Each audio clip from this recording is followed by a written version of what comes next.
Hello, Rebuild listeners. It's your co-host Chauntae. Hey, Alyssa. And Alyssa. Yeah, and Alyssa. Hey. Hi. How was your day? Oh my gosh. The day was okay. Everything is a blur. I feel like I'm in my last couple days of first trimester. I think Monday was like the worst. So I got my blood work back from my doctor. You know, you get so much blood work done during pregnancy. Mm-hmm. And lo and behold, I have a bladder infection and thyroid is a little low, which I think is, pretty normal in first trimester. At least that's what the doctor said. And so I've kind of felt like a mess. And my dad went to go pick up my medication because I wasn't feeling well. And the whole day I just had a piercing headache. I was with Isaiah all day. And I just wanted to sleep all day. That's all I wanted to do. So he was playing while I was napping, and every 20 minutes he would jump on me and hit me in the face and want to play. And I'd tell him to get off of me and go play by yourself. Just go over there and go play. I'm telling you that I can't think of anything worse than being in the first trimester and having a toddler. Like, it's literally, I know it's bad, and I feel so guilty because we were watching a lot of TV because I just needed to nap. The crappy part? He's at the age like Alina. It's like TV works for 15 minutes, and then they don't. Well, he's probably a little bit longer. He can probably last longer now. Yeah, no, he definitely lasts longer. Sometimes he can sit through a full movie, but yeah, it's a lot. Like when you don't want to do anything and you just want to sleep all day, it's like after one movie, it's like, all right, what else is now? What other movie do we have here? I remember I gave Camila an entire box of Band-Aids and it kept her occupied. I don't know how long because I was sleeping, but I remember she probably hit me in the face and I woke up and I'm like, that $10 box or $10 of Band-Aids wasted, it's worth it, whatever, honestly. Yeah. And honestly, it was raining anyway, so it's not like we could go out anyways. Even though I did ask him if he wanted to go out into the backyard to play, and he said no. So yeah, we were limited. I was stuck with a huge headache, exhausted, and we went to bed at 7 p.m. I'm like, Isaiah, we are going to bed now. I just need to sleep. And he was down. He didn't complain or anything. Oh, another update, a baby update. Isaiah is back in my bed. How did that happen? What's going on? Let me tell you how this happened. I don't know how it happened, but it was very interesting how it happened. All of a sudden. So we got to the point where we read him a story, said goodnight, and left the room. And no problem. He was doing that for months. And then he slowly started to ask me to stay and kick Kevin out. He wanted Kevin to leave and he wanted me to stay. So I'm like, okay, whatever. I could sit here and wait till he falls asleep and then I go. Well, then I started doing that, but then he was starting to take forever to fall asleep. It was taking him like 25 to 30 minutes. And I try to leave and I'm like, Isaiah, you're taking too long. I have to go. Mommy has things to do. And then he'd start crying and throwing a tantrum. And I had things to do. Like I had to wash my face. I had to do my night routine.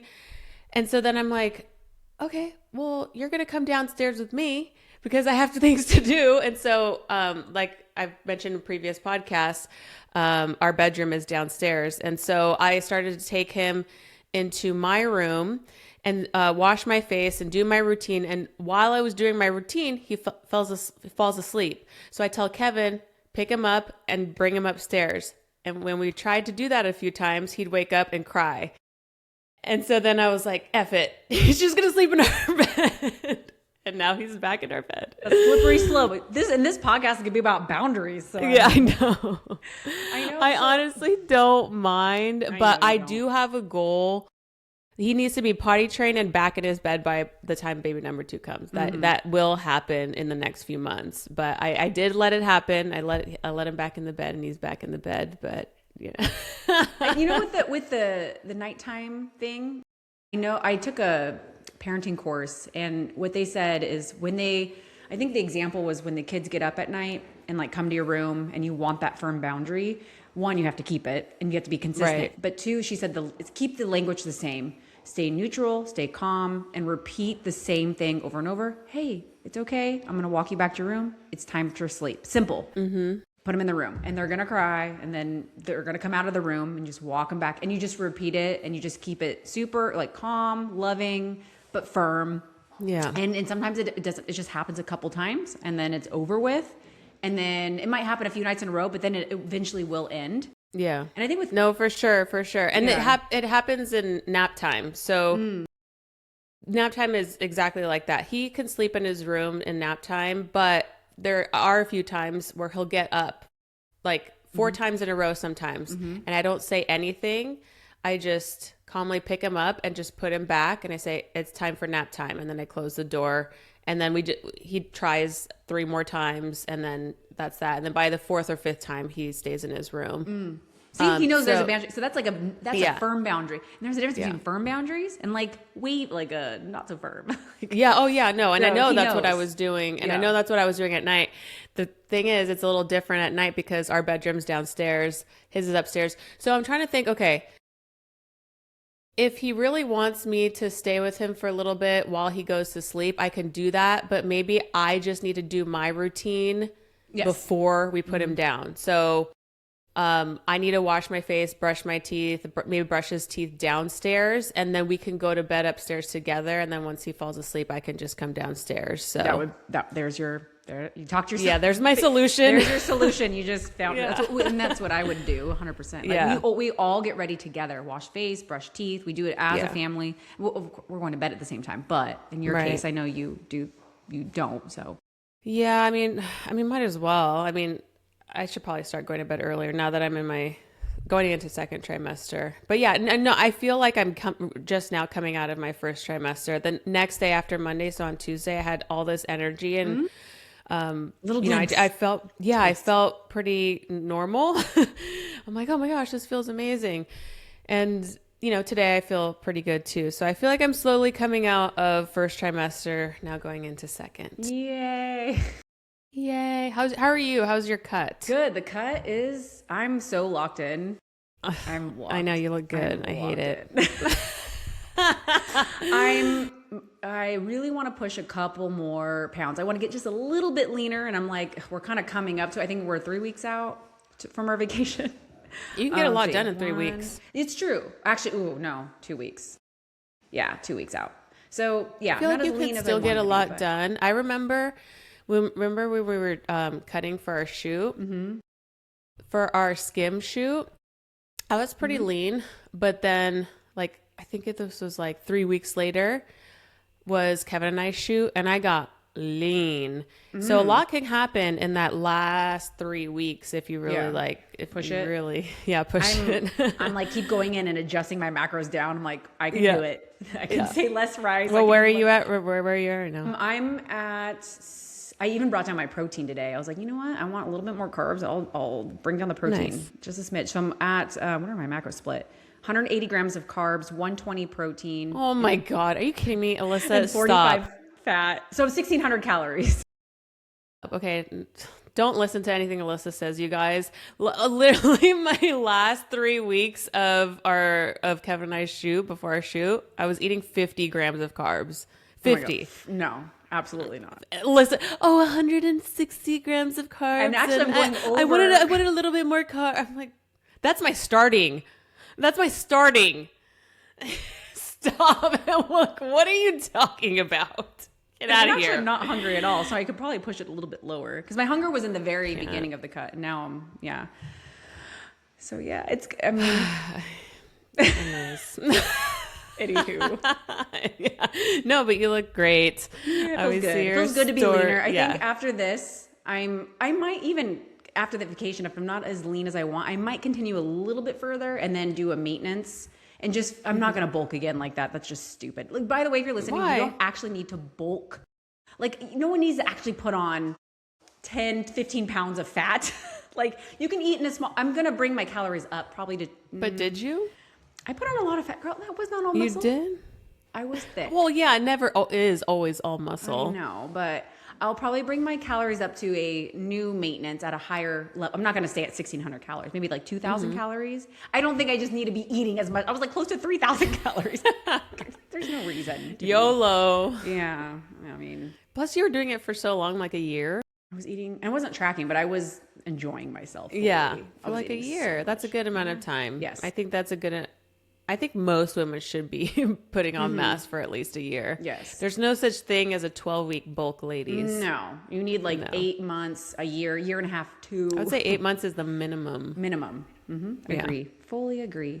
I just don't want people to think, I think the average person can put on muscle in maintenance. Like not everyone, unless you're like a skinny girl that literally needs to eat a little bit more, that's an under eater. But for the most part, just eat at maintenance, and you need to push heavy in the gym. Like you probably or need to put more effort in the gym. Oh, yes, yeah. I need more effort now. You're okay. In the gym. You're in the first trimester. Shut up. I did like 2 exercises last week, and I was sore for like 3 days. I'm like, this is sad. Yeah. Oh, you were in your first stop it. I know. I've really been slacking in the gym though. First trimester. Stop it. It's fine. Next I trimester, can do whatever I want. I can do whatever I want. There are no rules. There are no rules. All right, let's get into it. This is going to be a fun one. Okay.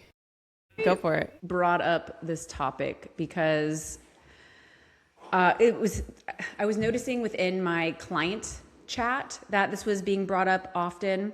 And then I also was listening to another podcast, and it's weird. She's my doppelganger as far as my life. I feel like we have so much in common. Alyssa secretly wants to be her. Yes. She's my Instagram, I don't know what you call her, crush. Well, it's weird. We have the same birthday. We both homeschool our kids. Like we have so much in common. It's so funny how like we sometimes we'll like be obsessed with these influencers. They have no idea who we are. We like know everything about their lives.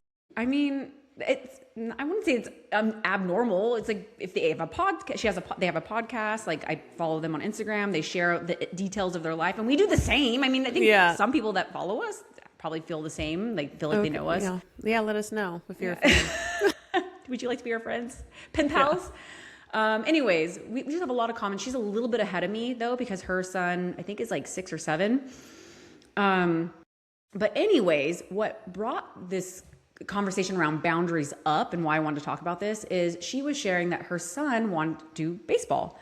And she was sharing that the baseball schedule is like 3 times a week from 6:30 to 7:30. And she has 2 littles. Like one of her kids is 1 and the other one's like 3 or 4. And so their bedtime, they go to bed so early. Like you think I go to bed early? Her kids go to bed at like at 7. And then I think she goes to bed at like 9. Like her husband and her go to bed like after the kids. So they stay up like you do a little bit. Mm-hmm. And so they were just like talking about this predicament. And they honestly didn't have the answer. They were like kind of opening it up to their listeners, which I did write on their Spotify suggestion. But anyways, so she was like, 3 nights a week, which really throws off her family routine. And Saturday, she's like, okay, as a family who prioritizes health, what do we do? And I'm going to go into like kind of break down what they talked about, what I want to share in my take. But she's like, do we go in on the sports schedule? So like, and everyone participates, or do we protect the rhythm of our home, especially for our younger kids who still need early bedtimes? And what stood out to me, there's no perfect answer, right? Because she didn't have the answer. And even her friend has girls that are a little bit older, didn't, but they kind of brought it up. And I want to talk about how when it comes to looking at your family dynamic and going through a health journey, right?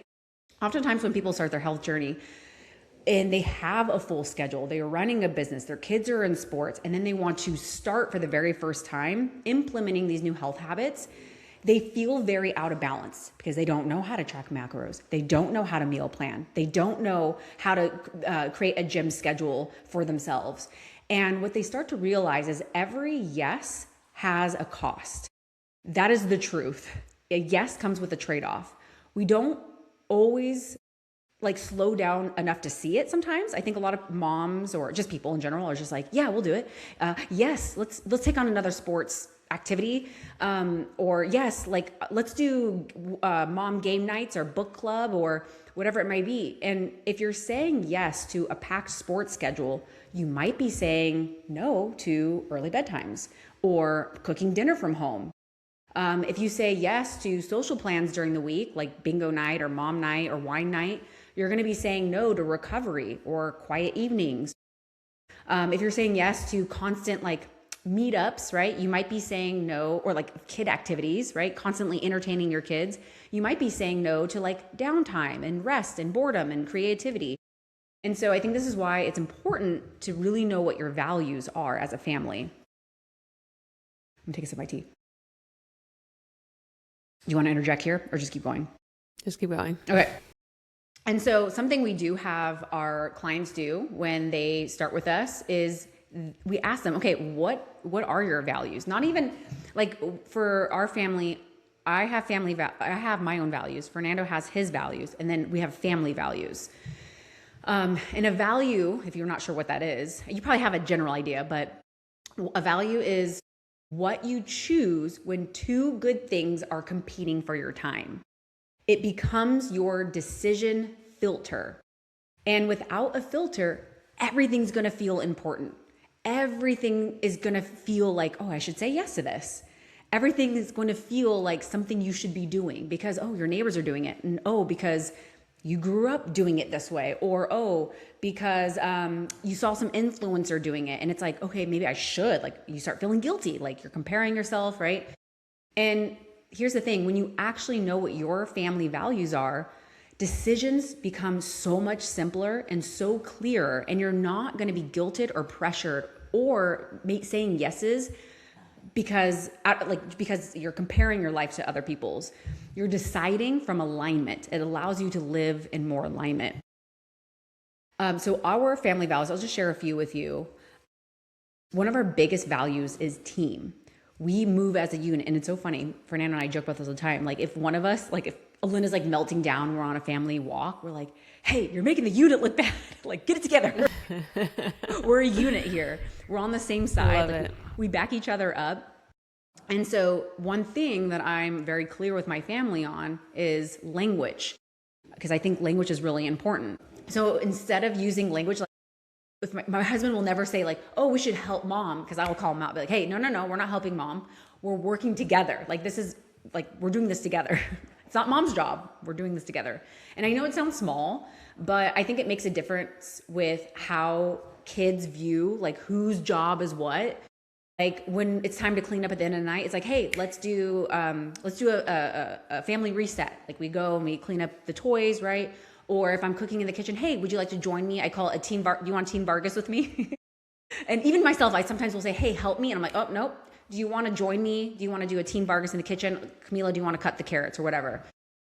Not you go play, I'm cooking, it's my job. Or you go, like if I'm cleaning, it's like you go play, I'm going to clean.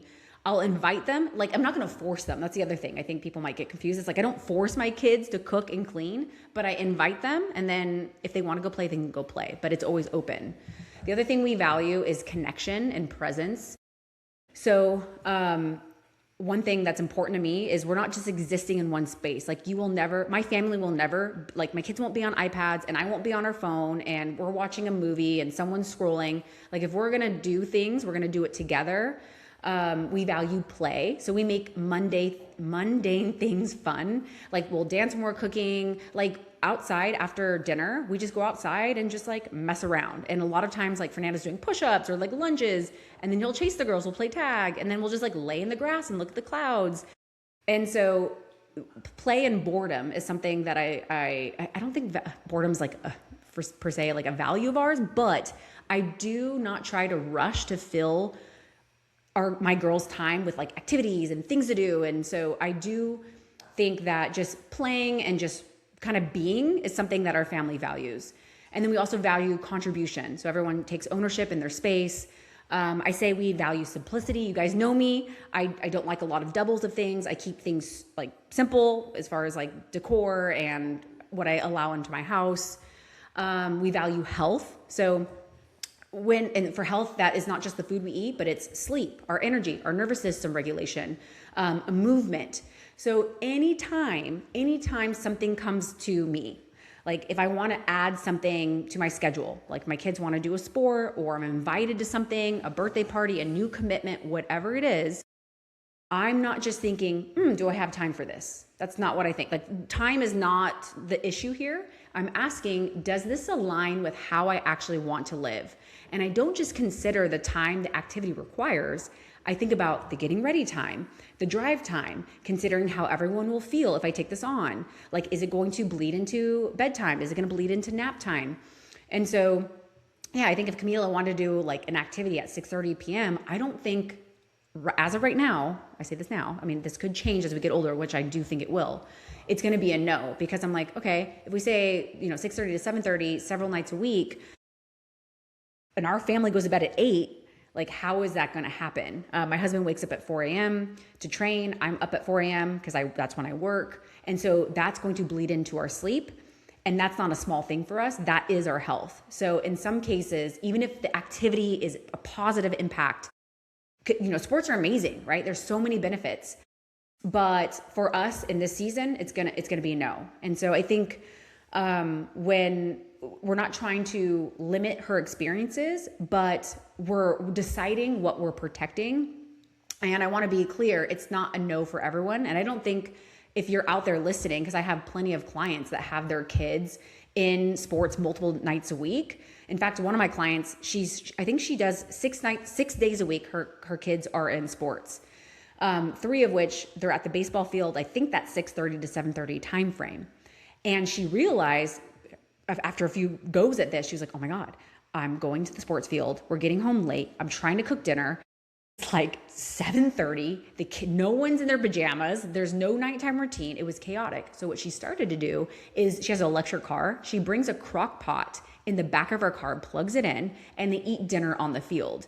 And so I think that's brilliant. I think that's a great strategy. Like, if you were committed to your health and wanted to make sure you're eating home cooked meals, she made it work for her. And she protected what mattered, which is her health. So I think one question to ask yourself in whatever season you're in is, if this is a yes, how are we making it work in a way that still protects what matters? In her case, it was bringing food, crockpot to the game.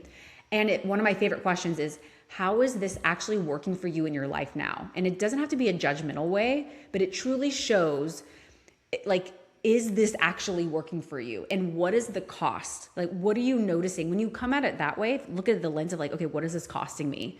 It can be helpful in deciding, like, is this working for our family or not? Yeah. Oh my gosh. So many good points. Alyssa and I talked about this before we recorded, and I feel like I'm still in that, like, building and figuring it out phase. Alyssa has a few years on me, and so I'm obviously learning a lot from her. But in terms of what my family values, health is going to always be at the top, as a family, connection as well. Presence, like connection and being present with each other. So we are very much no phones after a certain time. I'm working on this with Kevin, but you brought this up a few times on your stories of like little things that we don't really realize, like taking the phone with us to the bathroom or putting our phones in our pockets. And so I'll tell Kevin, like if he's coming up with us to do bedtime, like bath and all of that, and I see him put his phone in his pocket, I'm like, why are you putting your phone in your pocket? Yeah, just leave it down here. Like, why? You're not going to be on it when you're up there, so just leave it down here. Yep. Fern still does that. I still call him out. I'm like, what do you need that for? We're going right. Yeah. What are we doing? Yeah, it's bedtime. Mm-hmm. We're gonna do bath, read a story, and it's just habits that we get into. I mean, I've done it a million times too, and I tell Kevin too. I'm like, because he'll say, well, you do it. I'm like, okay, well, call me out, because obviously I'm not aware of it if I'm doing it. So just say something. Yeah. And so, so there is a time where we put our phones in one spot and it's just us. Our schedule is very different though, because Kevin does not have a consistent schedule. Sometimes he's home at 7, sometimes he's home at 9, sometimes he's traveling for work.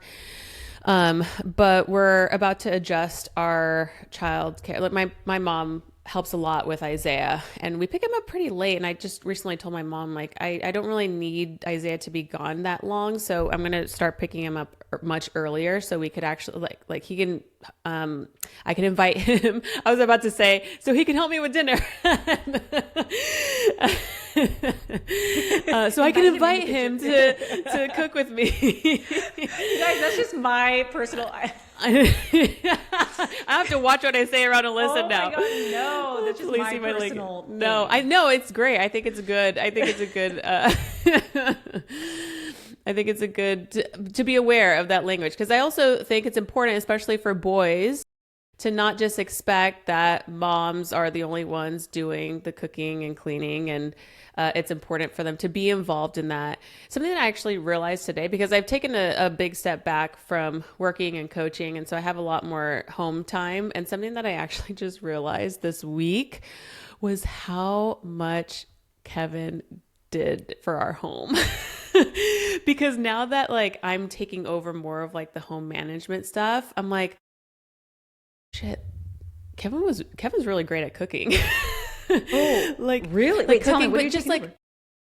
oh, I'm doing more cooking. I'm doing more of like the prepping and cooking, but just like little things too that like I would always ask him to do, like anything that I just don't want to do around the house, like fixing things or like things that I can't think of any real examples right now, but like I was just telling myself like, oh my gosh, I have depended on Kevin so much when it came to the house, because in my mind it's like half of everything. Like I'm working, he's also working, but he also kind of just took over everything else because I made him, because as an entrepreneur, I'm always working and I never have time. And so now that I've taken a big step back from work, I've kind of noticed that like, oh my gosh, I've been very dependent on Kevin for so many things. Now that I need to take over, I really need to step up and like start helping him with like his there's breakfast. A boys crisis. There's a boy crisis going on. You need to start managing the home more. I need to step it up in the home. Bitch. For real. No, I really do. But I told Kevin, I'm like, just be patient with me. I'm still in my first trimester. But anyways, going back to the topic. Yeah, so we're still kind of like in this like beginning phase. Isaiah is still really young. We're not putting him in any sports or any really activities. I know you mentioned that you're going to put Elena in swim. I think we're going to wait until Isaiah is about 3 to start doing that. And so, yeah, we also live a very simple life.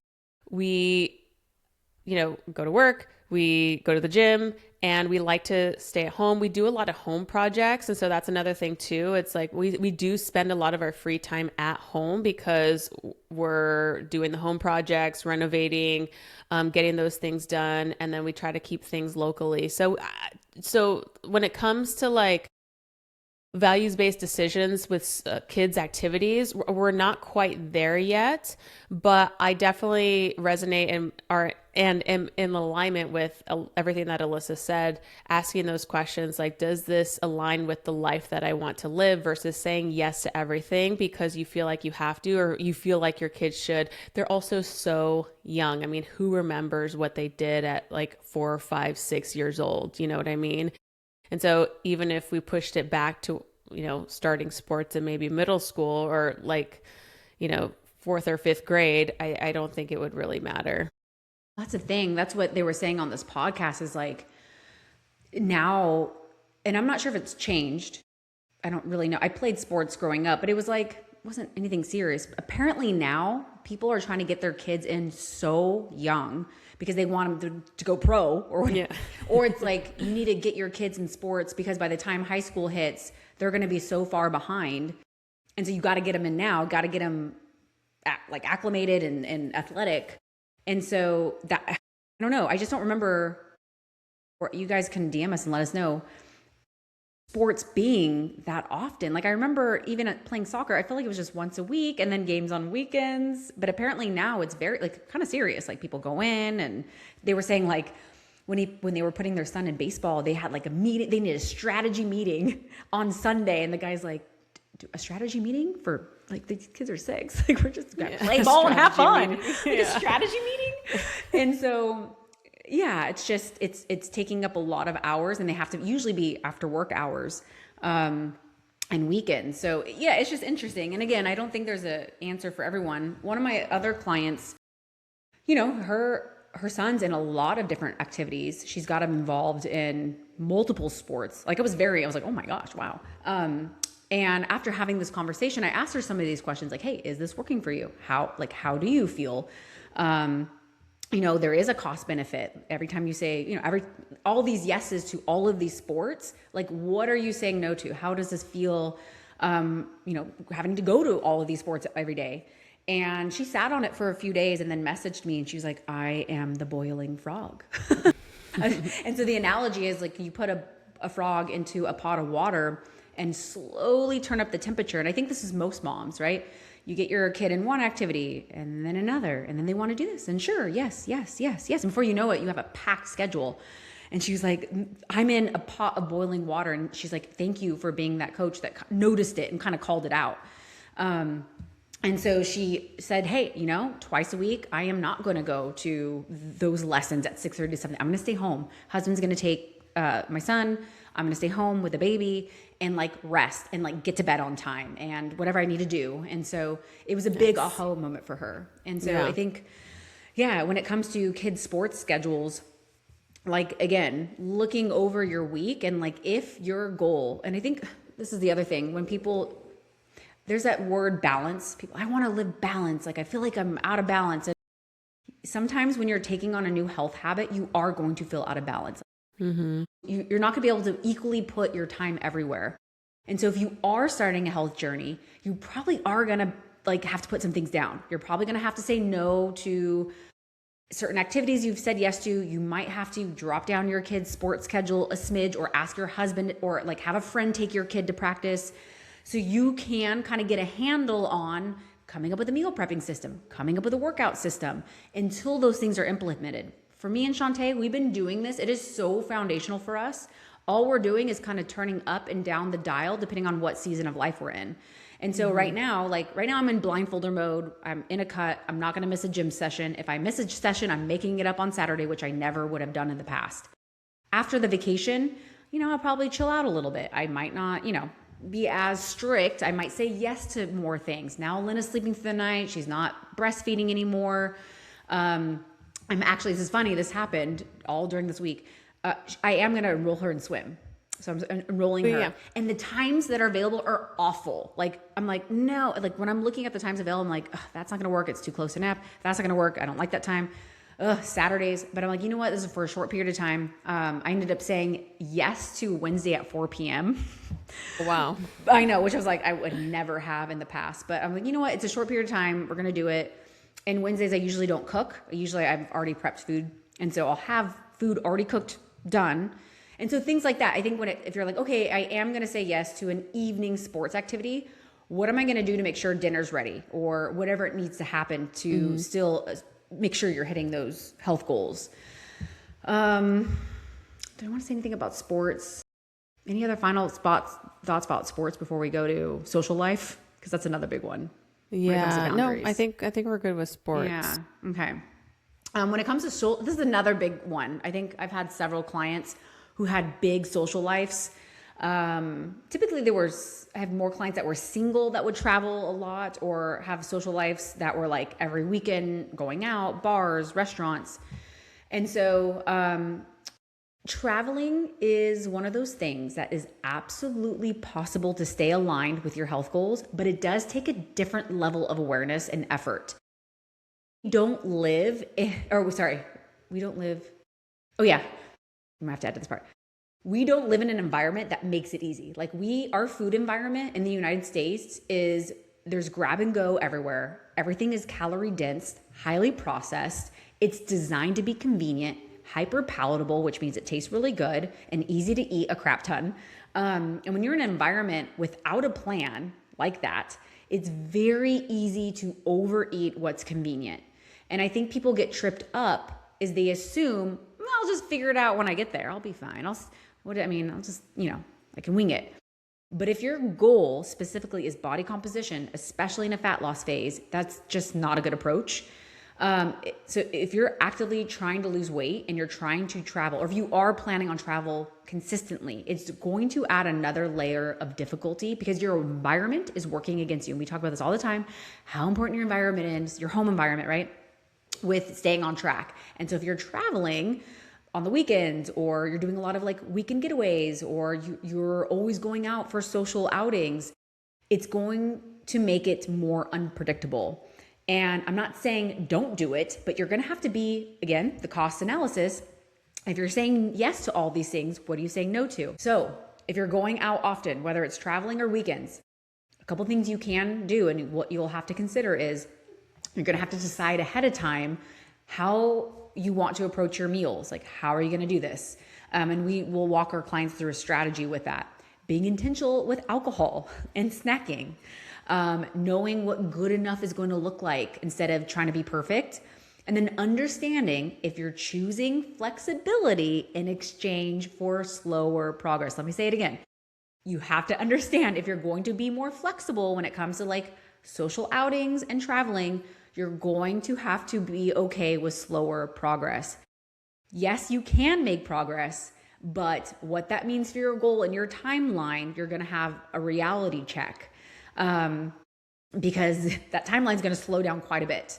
And I have a client right now I'm working with. She does travel often. She has a family in Orlando. She goes to Florida. She has a social life. She runs a business.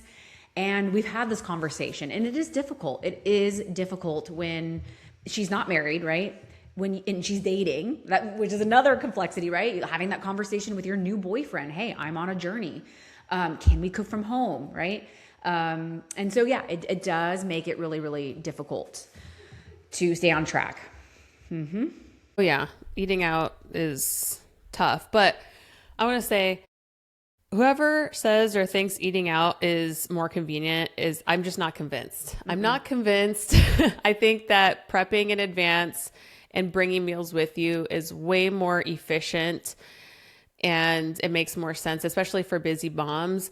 And I have a funny story because I actually have been eating out a little bit more first trimester because everything sounds disgusting. Like all of my normal prep foods, like the thought of it just makes me want to throw up. And so there have been a couple of times where I'm like, all right, I'm going to eat out because, I need to eat, and F it, it's first trimester.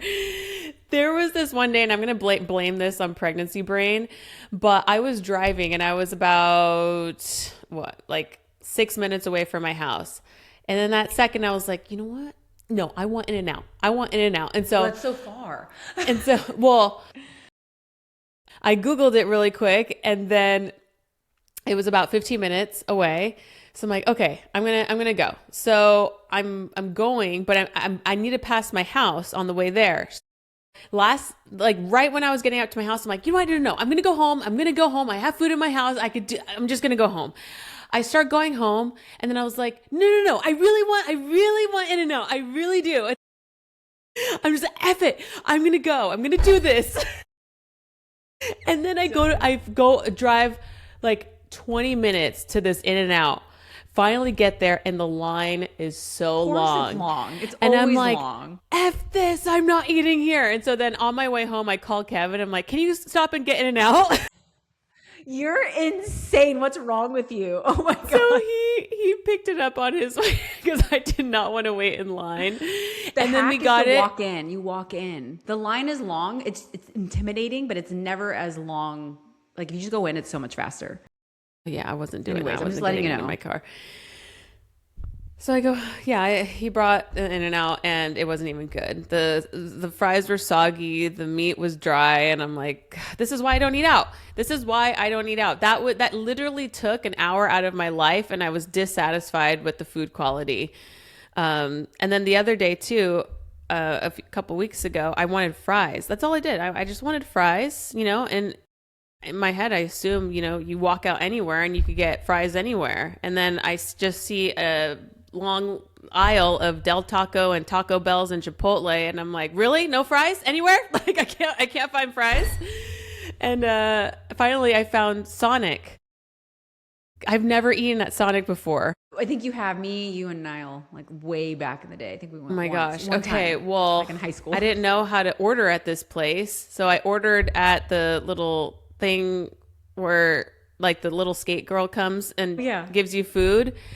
So I order there, but then I'm like sitting there. I'm like, oh, do I need to go through the drive-through? So I hit the buzzard again and I say, hi, I've never been here before. Do I wait here? Do I come through the drive-through? Like, is this just where I ordered? And he goes, oh, no. If that's where you ordered, then somebody's going to come bring you food. I'm like, Oh. this sounds so like this was just too complicated for me. Like, And this is why I've never ordered fast food. I don't know what to do. Do I just sit here? This is why I say it's just so much easier to stick to your yummy basic food at home and just bring it with you. I've never had an issue that way, but I've always had issues when I try to eat out. I don't think this is, I mean, this is just a you experience. I don't think. Me first trimester. Oh my God. I wish. Yeah, no. I really don't eat out. Well, I mean, this is actually one of the reasons why I don't eat out. It's too complicated. There's too many choices. I can never find what I want. This is like aside from first trimester. Every single time I want to eat out, there's just way too many choices out there. I can never decide. Decision fatigue.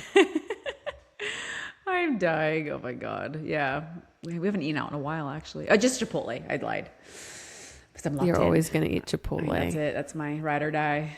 I also don't like decisions. Fern's like, do you want to stray? I'm like, no. No. It's what I know. It's what I know. I know the macros is pre-logged. Let's talk about not just our schedules, our attention. What about attention boundaries? We have a whole episode on boundaries around, I think I called it like the calm, connected home. January 12th is when we had it. But if you're more interested on how to put boundaries around your phone, if that's interesting, go back and listen. It's a good episode. But I wanted to bring this up too, because I think it all connects, right? With values, right? When you are confident in when you know what your family values and what you want your family dynamic to look like, again, it becomes easy. And right now, I've just been having these conversations with, random moms at the park about, what it's like in public schools and in their home. And, in our area, a lot of women tend to lean and agree with how I'm raising my family. So it's awesome to be in the area we live in, because I feel like a lot of the moms are very similar in thought process. But like things like iPad or unlimited screen access or constant entertainment.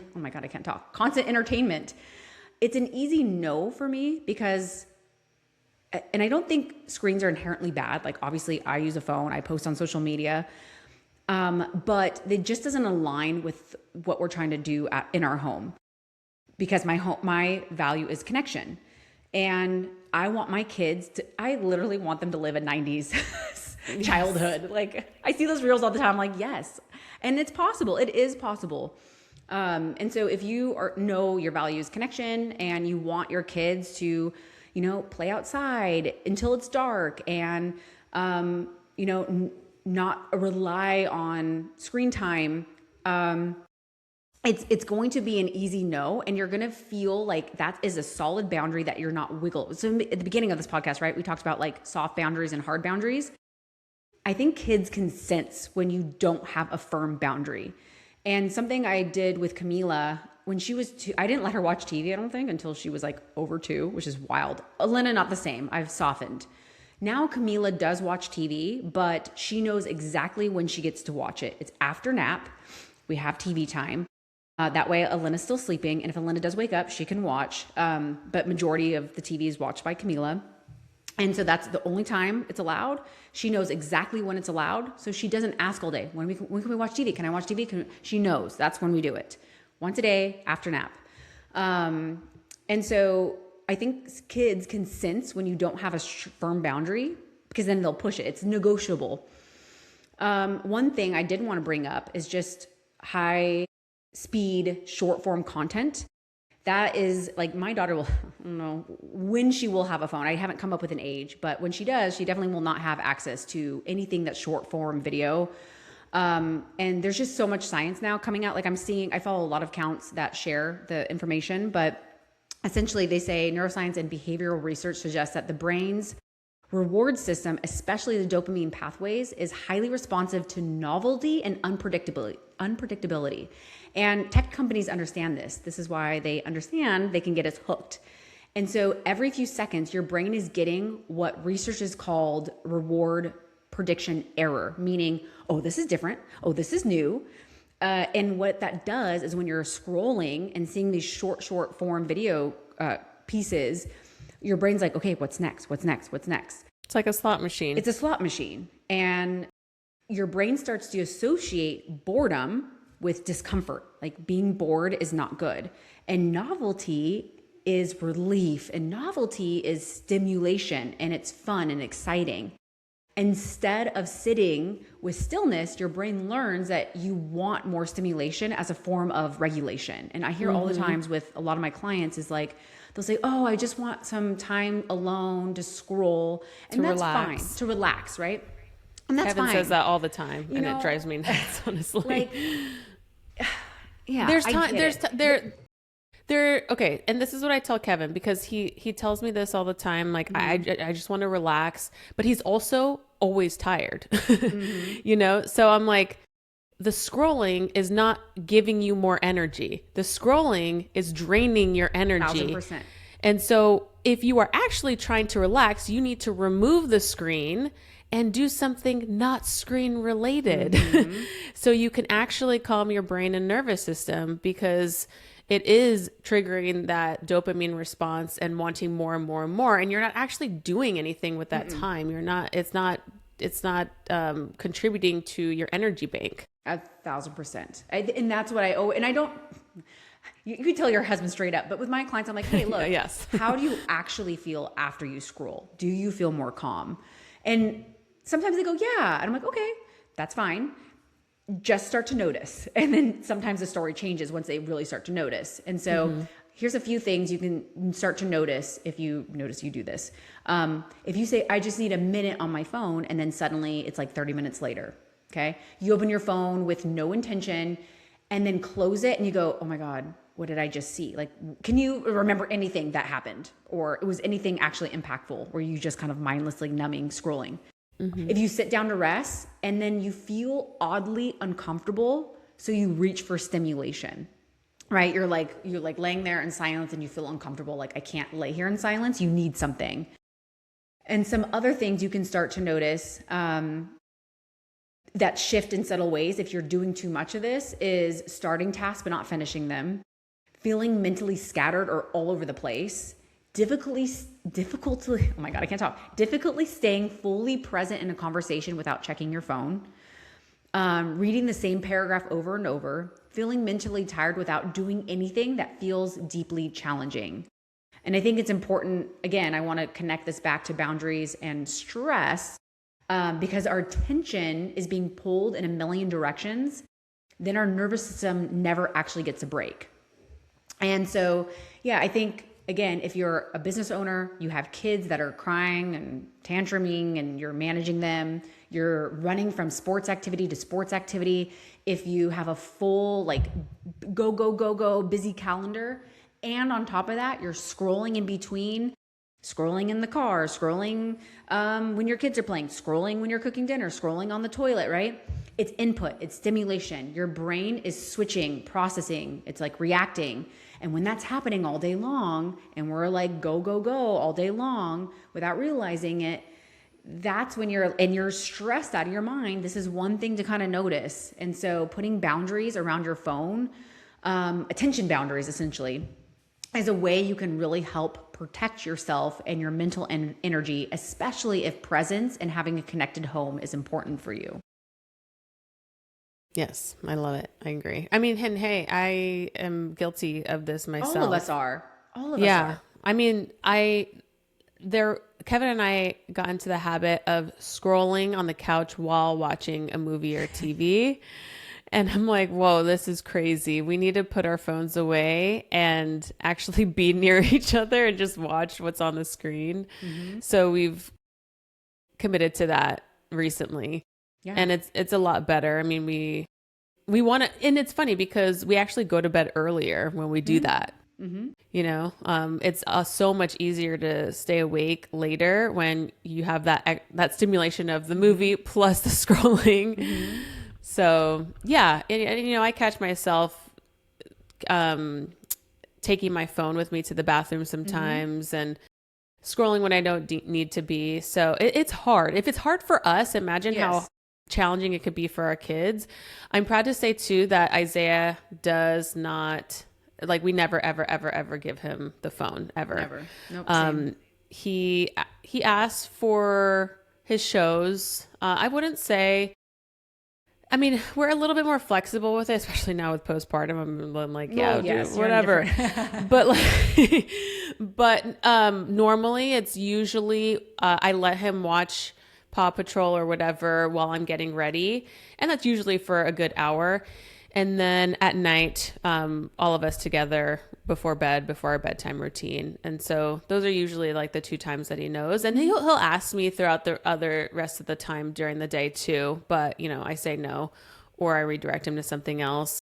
And with the phone specifically, no, he never has access to my phone. If he does grab it, he likes to take pictures with it. Yeah. That's pretty much, yeah. Well, they want to look at the pictures or take pictures. Yeah, they want to look at the pictures. But yeah, no, we're pretty firm on that too. Like, we don't give him a phone when we're going grocery shopping or we're out shopping. If he's acting like a maniac, then he just is, you know, and just manage it as best that you can. Yeah, it's okay. Our parents did it. We can do it. Yeah. They're allowed to have our big parents emotions. did. Yeah. And it's okay if a kid's acting like a kid.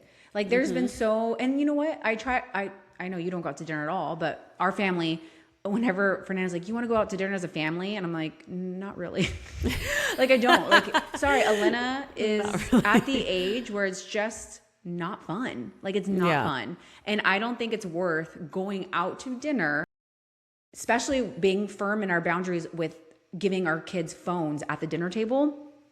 If, like, it's not worth it. You know what I mean? Yeah. And if we have gone out to dinner, and it hasn't been any time, it's been a while, but when we did, we would take turns. Like, if we're at the wineries having a nice dinner, sorry, one of us is going to get up, walk with the kids somewhere. We take Elena, and it sucks. I'm not going to lie. Like, even on my birthday, when we were in Hawaii last year, actually, I haven't shared this story. We were in Maui, and it was Fernando's birthday dinner night, and I had Elena, and I think I might have even ordered a cocktail and a nice dinner, and she was fussing. And I was with both sets of grandparents, okay? And I took her, and I was walking up and down before the food hadn't come yet, up and down all around the plaza. And I was, to be honest, I was pissed. I was sad. Like, I was like, no one, which is fine. They were enjoying Fernando's birthday too. And I'm like, but this is the cost. Like, this is the cost. I'm not going to give my baby a phone, and it sucks right now. And I'm maybe missing out maybe 10 minutes, 15 minutes of pre-dinner talk. But yeah, it is what it is. It is what it is. And that's how firm I was with, like, not giving. And she was very young, but to be honest, though, I don't even think about I agree. I don't even think about that being an option. Like, I was just thinking about this the other day. Like, temptation to give my son a phone to occupy him, even if he's acting out, never even crosses my mind. And so I don't know. I mean, I would just rather deal with the behavior because I know we can and we're capable of, and I don't care what it looks like in public to other people, because I would rather my son and my kids know how to behave by teaching them in that environment while being in it, without giving them something to numb their tantrum. Right. I wonder if people use it because they don't want other people looking at them, or like just like, or they want to be in peace. Right. Yeah. I don't know. Yeah. It's a no for me. Yeah. There was one time that we went to Home Goods, and I was, doing my thing, and Kevin was there, and Isaiah was kind of, fussing a little bit, and he pulls out his phone. I'm like, what are you doing? He's like, oh, well, the game's on. I'm like, I don't care. I don't care if the game's on. Like, I told him, like, my son is not going to be holding a phone in the store in a cart. Like, that's just not something that we're going to be doing as a family. I love it. And so Kevin put it right back in his pocket. I'm like, just deal with him. Like, Kevin, you're the dad. What do you want me to do? Go show him something. Go show him, occupy him. I'm going to be shopping over here. Go deal with your son. Yeah, figure it out. I'm going to actually go shop. Yeah. Oh my gosh. I think it's important. And this is where it gets clear. Like, I think in that moment, if you weren't certain on what your family dynamic wanted to be, you would have been like, oh, what? Okay. But I think when, again, you are so certain with how you want to raise your kids and what's important to your family and what matters to you, it is an easy no, right? And so that's what this entire podcast is about.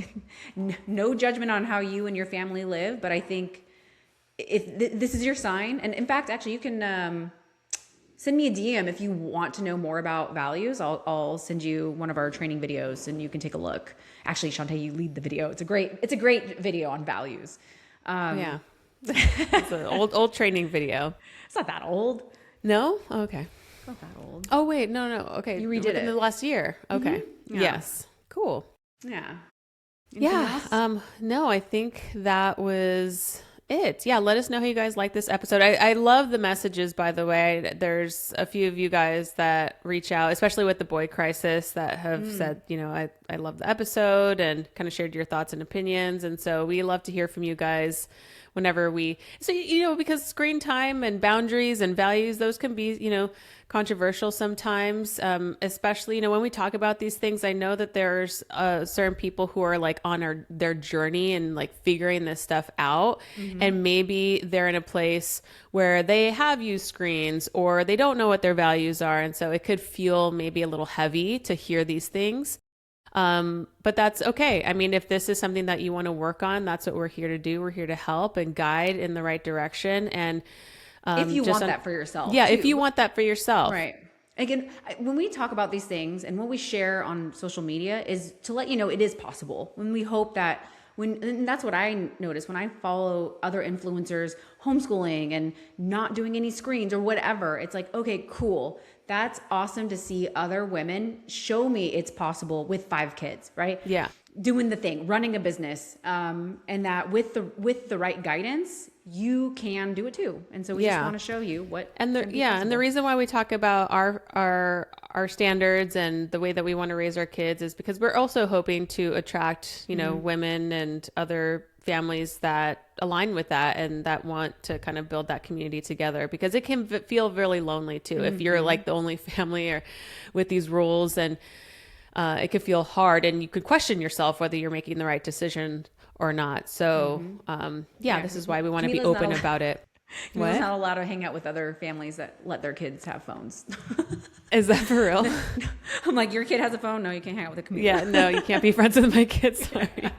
Well, it's great. I was talking to a mom at Spencer's Crossing Park, and she was a teacher, and she was sharing, she was middle school, that kids do have phones and they have school laptops, and what a little girl is sitting next to a boy with a phone or a laptop, what that little girl's being exposed to. Yeah. And so this is partly why one of the many reasons why I want to homeschool. It's like, I want to limit access to things, to that kind of exposure. And so, yeah. Yep. Yeah. Love it. All right, guys. Well, that is it. Thank you for listening, and we'll see you next time. Bye. Bye.